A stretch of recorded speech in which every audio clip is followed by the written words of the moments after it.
Hey everyone, I'm Almar of almarsguides.com, and in this video here, I'm going to talk to you about the Warlock build in Titan Quest. So this is a combination of the Rogue and Spirit Mastery, and I play this more as a caster than I do anything else. I'll talk about what gear I chose, what skills, or where I put my attribute points and all of that stuff later. Right now, we're going to go through the skills one by one, talk about what I got, why, and then we'll go through everything else. So starting at the Rogue tree, you'll see I put some points into Blade Barrier up here. Don't bother with that. I'm just experimenting with the skill, and I don't really like it, so I would not recommend it. Disarm Traps. This is a very, very good one to get. It decreases damage you take from devices and constructs and also increases the damage, which is important because these enemies are both devices and constructs are going to be immune to the majority of the damage we do. They're immune to the vitality damage we do. They're immune to the poison damage we do. The only way you're going to be able to damage them is with lay traps and your pet. Unless you have some other like nifty abilities. Like you can see here, I have Distort Reality, which was granted to me by an item. But it's only doing like 57 physical damage to him, which is like nothing. Lay Traps. This is going to be your one of your bread and butter abilities for this build. You'll want to throw at usually 3 of these down every single fight, depending on how many skill points you have into them. You might not be able to do 3, and like I said before, this is going to be your only form of physical/piercing damage, unless you get like, Calculated Strike or Throwing Knife specifically to use on enemies that vitality/poison damage doesn't work on.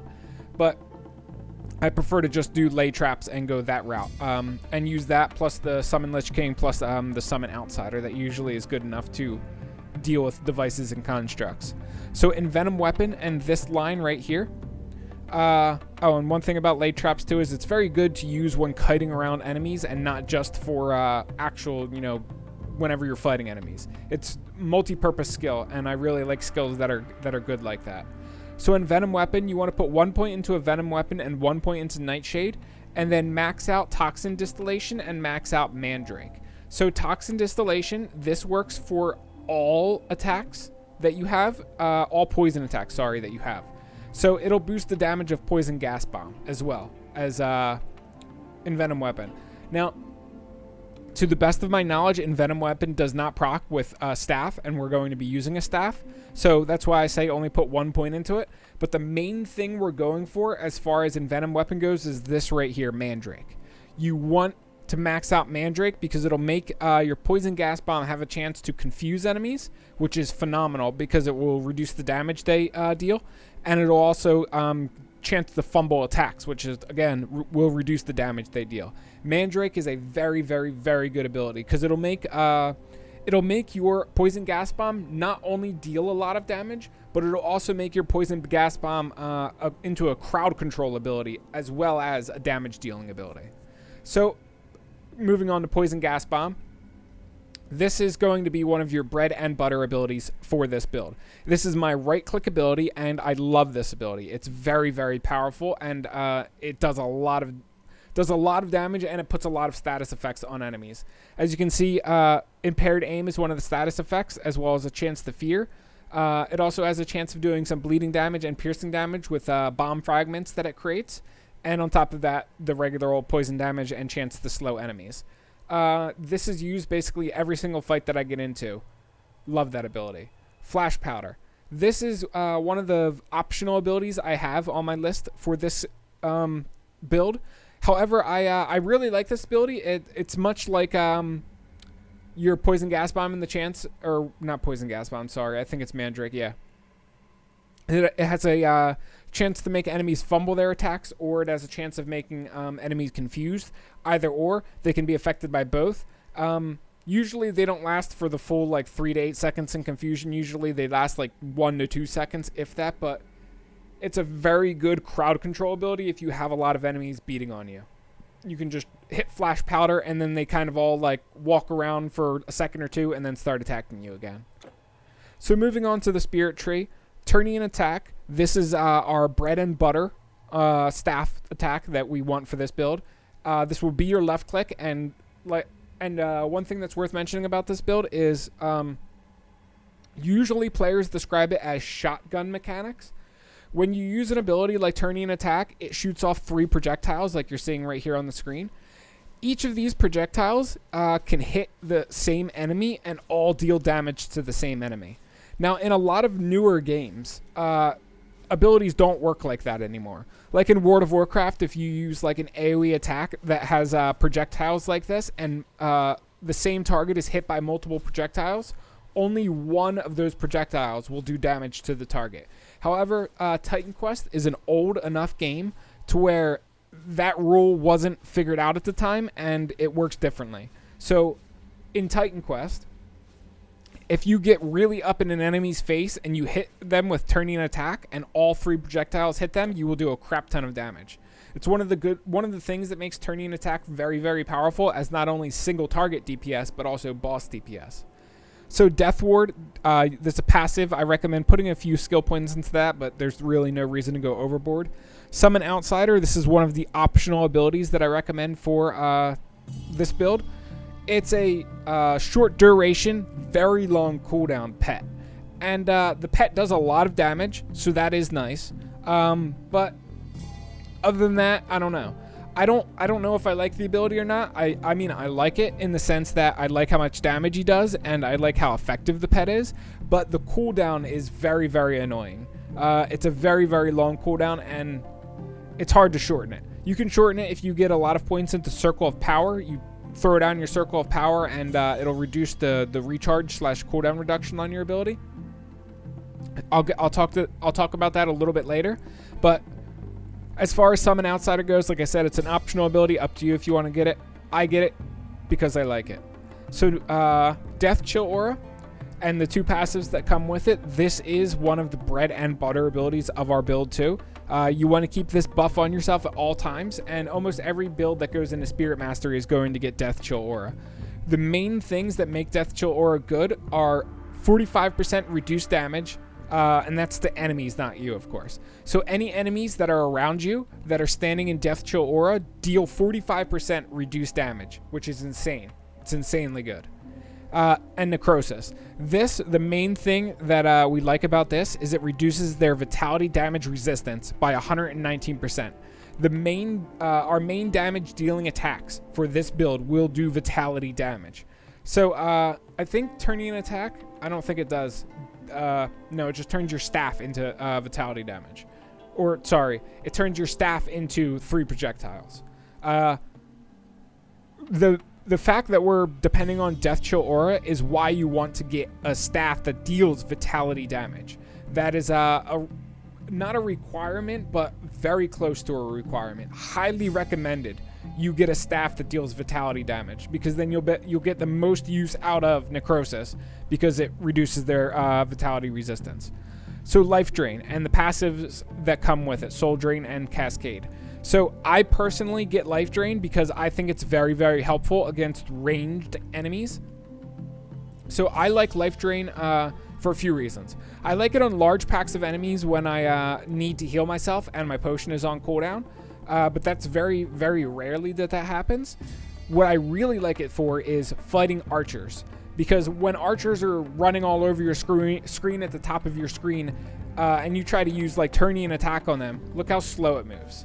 It moves far, far too slow for effectively killing archers from a distance. However, Life Drain, you can throw it at an archer from a distance. It'll hit all other archers around that archer. And even better, it heals you for all of the damage you're taking. Because archers are super duper annoying enemies in Titan Quest. So being able to not only hit them and hurt them, but also heal yourself for all of the damage that they're doing to you, I think that's good. And that's why I got Life Drain. As you can see too, I only have like 1 or 2 points into Life Drain in the passives. And then I let my plus skills carry me the rest of the way. So Vision of Death.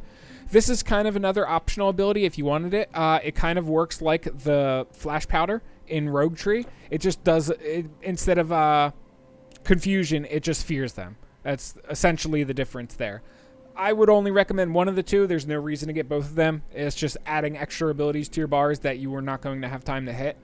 As far as Dark Covenant, I'd recommend you skip Dark Covenant. The only way that I would recommend that you get Dark Covenant is if you have issues as far as vitality regeneration goes. As far as energy regeneration goes, because that's essentially what it does. It increases your energy regeneration at the cost of health. However, if you have a lot of energy regen already, which I do, from your gear, then you won't have to worry about Dark Covenant. Summon Lich King. I recommend you get Summon Lich King as well as all of the passives that come with him, and max out all of the passives that come with him.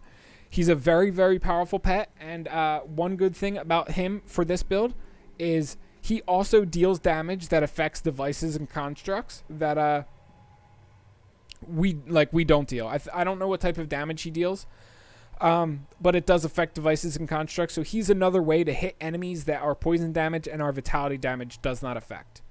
So Spirit Ward, this as well as the passive that comes with Spirit Ward, essentially what this does is it decreases damage you take from undead enemies, and also increases the damage you deal to undead enemies. And that's really honestly all we're using it for. Circle of Power. This is a interesting ability. So depending on how much minus recharge, aka cooldown reduction, you get on your gear, you may or may not be able to use Circle of Power every single fight.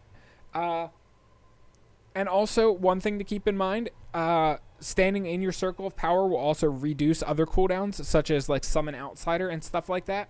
So it is worth using, it is worth getting, and if, like I said, if you get a lot of gear with recharge / cooldown reduction on it, you can get your Circle of Power down to basically every other fight, or every fight, depending on, you know, how slow you're moving through the world, or, you know, whatever it may be. But usually what it is I'll drop Circle of Power every time I fight a pack of enemies, and whenever I'm fighting just a single, you know, 1 or 2, 3, maybe 3 or 4 enemies, I don't drop it. But whenever I run into a larger pack of enemies, I'll drop Circle of Power on the ground, and then I'll stand in it and pew at enemies. As you can see, it's been up. The tooltip has been on the screen for a while, but the main reason we're using Circle of Power is the 100% vitality damage, which is just phenomenal, and also the casting speed, recharge, reduction, and energy cost are all phenomenal as well. It's a very, very good ability. The only thing that sucks about it is the long cooldown. And last but not least, we have this Soul Vortex ability. So I actually really, really like Soul Vortex, but it has a very, very long cooldown, and for that reason, I don't like it as much. It's better than this Blade Honing, though, or Blade Barrier, sorry. So I'm actually going to switch to those abilities now. So as far, like, if you need an extra ability to hit from time to time, I'd recommend getting Soul Vortex, but it's not that worth it. It's slightly better than Blade Barrier, but still not that fantastic of an ability. So with all of that out of the way, let's start looking at our gear, our stats, and other goodies like that. So the staff I am using is called Praxidia, and this staff, the main reason we chose this staff is because it deals vitality damage. However, another good reason that we chose this staff is 12% of attack damage converted to health. Both of those are great things, and it also comes with a flat plus 23% vitality damage. Also, an affix on this staff that doesn't get enough credit is plus 40% less damage from undead, which is phenomenal.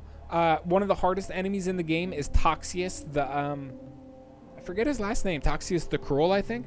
I don't know. He's in the secret passage, though, and he's an undead. He deals a crap ton of damage, and this staff is like the bane of his existence, basically, because of 40% less damage. Chiron's Loop, this is one of the rings I'm using. For the most part, the only reason I'm using this is for the Pierce res and the little bit of poison res that it gives, although I apparently don't need the poison res anymore. But the Pierce resistance is nice, chance to dodge attacks is nice, and it has a few other goodies on it that I like it for. However, seeing that I'm not benefiting from the poison res anymore because of other stuff that I'm wearing, I would definitely switch this ring out to something else. There's no reason for me to be using that ring anymore. Steno's Wisdom. Mine is a Steno's Wisdom of Might. The main thing we're using this for is the physical resistance. Also, the energy benefits that it comes with are really, really good. And I have it socketed with a Crystal of Erebus, which is a very powerful charm that gives you has a chance of rolling a completed bonus of +2 to all skills. You get that from side quests that you do in Hades Palace. As for Steno's Wisdom, you get that from Gorgons in Act 1. It's a monster infrequent that can drop from them. So, Eurydice's Wedding Band. This is a very, very powerful ring that I'm quite fond of for vitality damage users. And the main reason we're using this is the 19% bonus vitality damage that it gives. Also, I do like the plus 11% health and plus 12% energy. They're just nice little extra boosts that help with our survivability. Also, you might notice the 10% defensive ability, although we only have like 1,000 defensive ability, so it's, you know, it only gives us like 100 defensive ability for that. But I mean, it's better than nothing, right? So Stonebinder's Cuffs, anybody who's watched my other videos will know this is one of my favorite items in the game. I love my Stonebinder's Cuffs. It's also got a good roll for this build. Energy and energy regeneration both help a lot, and you'll see that the relic I have on it also is mostly there for the boost to health that it gives. So my Tunic of the Magi. This I am using for all of the resistances that it gives. Really no other reason. Necklace of Harmonia. The main reason that I'm using this is for the attack damage converted to health. That is the most important thing on that item for me. Everything else is, it's decent, but the attack damage converted to health is what I want the most. Demon Skin Walkers. We're using this for the Pierce res, as well as the bleeding res, because we don't have much bleeding resistance. But more so, we're using it for the +1 to all skills. Also, as you can see, these boots are probably where I get most of my poison resistance from, since they have 70%.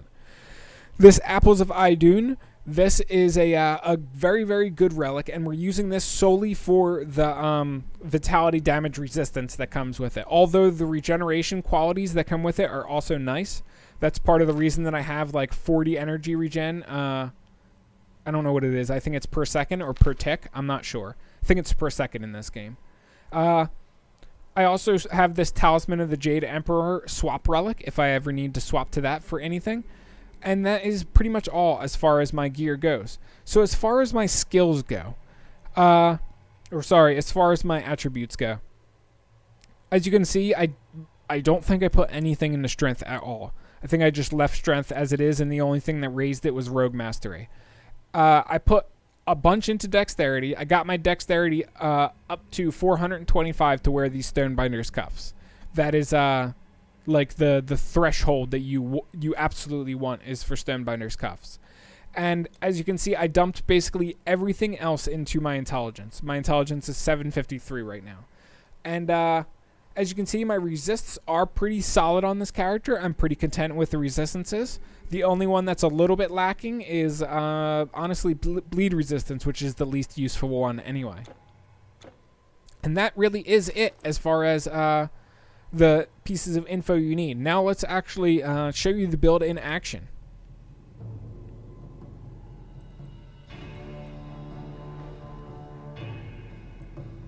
So what I usually do is I open every single fight with oh, and I guess I can say that Envenom Weapon does work on regular enemies, because I'm watching the enemies suffer from confusion as they run away from being hit with my staff. So for a lot of these packs, you can see that I don't really need to use that many abilities. I can honestly just turn in and attack them down if I want to. Usually I pull multiple packs of enemies like this.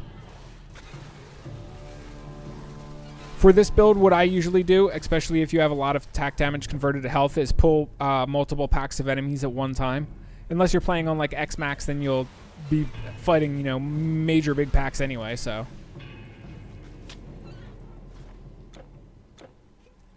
So let me run up here and show you these enemies.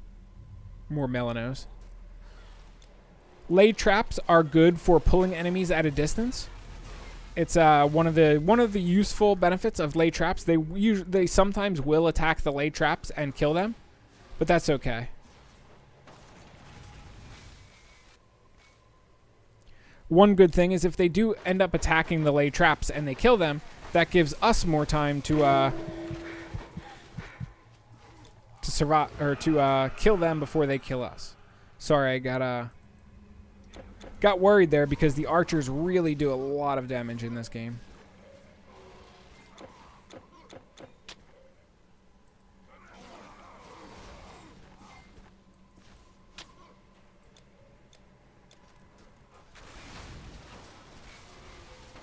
So right there, what you see me do is probably the best way that I set up a fight. Depending on how hard the game is for you, like if you're playing on Xmax or if you're playing on if you don't have good gear or whatever it may be yet, you should usually start the fight by throwing down a few lay traps in the distance. Like when you see the enemies like this, you just throw a few lay traps like this. Let them start coming to you, or run over to them like that, like I did, and then I threw my poison gas bomb in the middle of them. But if you do lay traps from the distance like this, it will help. It'll give them something to attack while you enclose the distance between them, and it will also deal a little bit of damage to them in the meantime, which is nice too. As you can see, though, they tore that one trap up pretty darn quick. That one, though, took quite a few hits, and it's only at quarter health.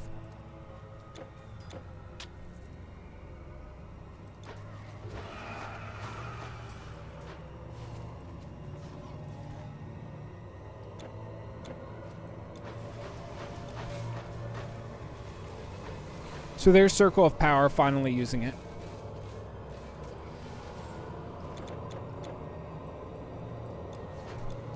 Totally bust my load right there way too soon with Poison Gas Bomb. I hit it before any enemies were close enough to me, which is dumb on my part. So one of the biggest benefits of laid traps is situations like this. See the enemies running around all over the place? Laid traps helps a lot for situations like this. Because laid traps is just like, it's shooting out damaged little bullets, whatever they are, everywhere. So it helps when enemies are just running around all over the place, like you see in there. And I'm probably going to get my butt kicked here.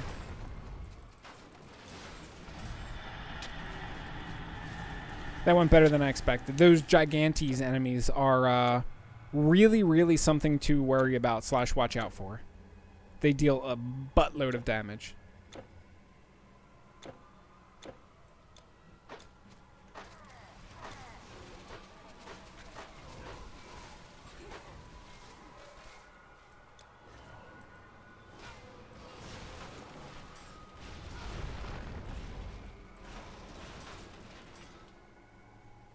So as you can see, there's my Summon Outsider.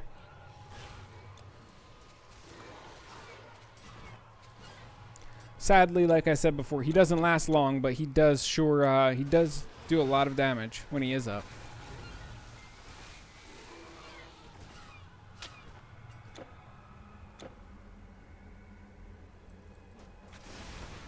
Apparently I forgot that Hades crystal.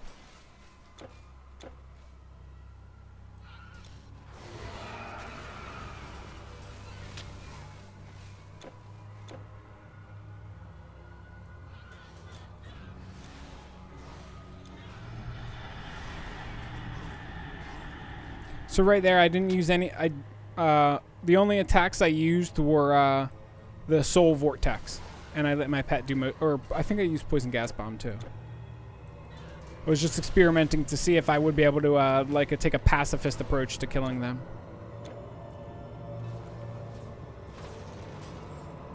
As you can see, we do a lot of damage with this build. The main reason for that is because we're using a Vitality-based staff. If we weren't using a Vitality-based staff, this would be I would be dealing a lot less damage. So here's a pretty difficult part because the Gigantes enemies in this area are quite difficult.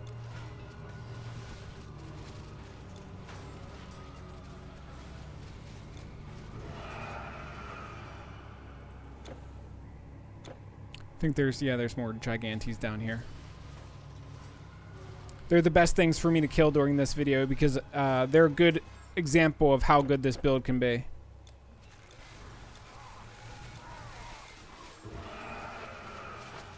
So moments like this right here are why I really like Life Drain. See how we got a whole bunch of archers in the distance firing at me? What I'm going to do is I'm going to run back and forth and throw laid traps at them. So the laid traps deal damage to them. And every time Life Drain is up, I'm going to use it on them.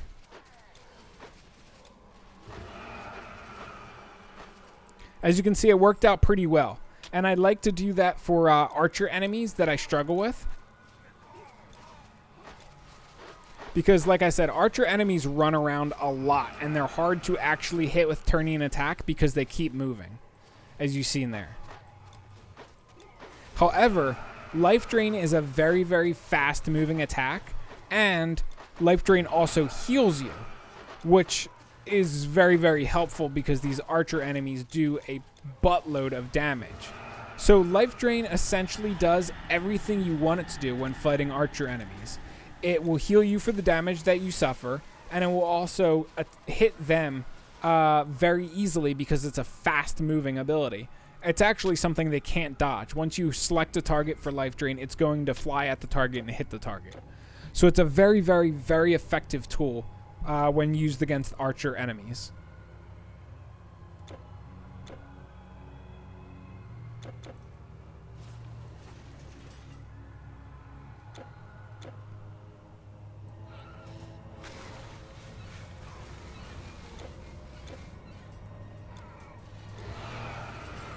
And honestly, this is all there really is to the build. You've seen me do quite a bit through Hades Palace. There's not much more I can show you besides just, you know, continue clearing Hades Palace. I guess I'll go down to the Warden of Souls, and then I'll stop after that because he's kind of like, I mean, he's a, I guess he's as hard as Hades. I honestly kind of want to say that he's harder than Hades, but I don't think he is. He's harder than Hades' first and second forms, I think it is, but not harder than Hades' final form. That's, I guess, the best way that I would describe it.